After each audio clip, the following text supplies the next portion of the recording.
Gusto mo bang bumili ng property sa Pilipinas pero hindi alam kung saan magsisimula? Don't worry, because today, we'll make it easy for you. Step 1, budget. Dapat alam mo muna kung magkano ang budget mo. Magkano ba kaya mong hulugan kada buwan? Kaya mo mag-down payment?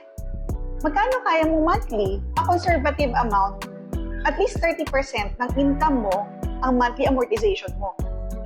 Step 2, location. Ito nga ang pinaka-importante, location, location, location. Saan gusto mong property? At para saan ang property?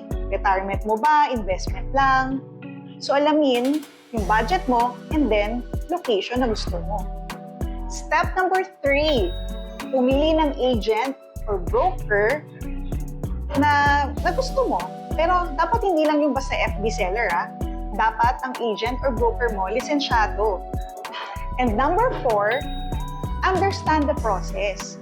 Dapat alamin mo yung mga hakbang from reservation hanggang turnover. Follow us for more tips.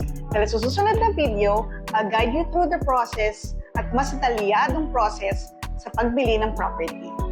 See you!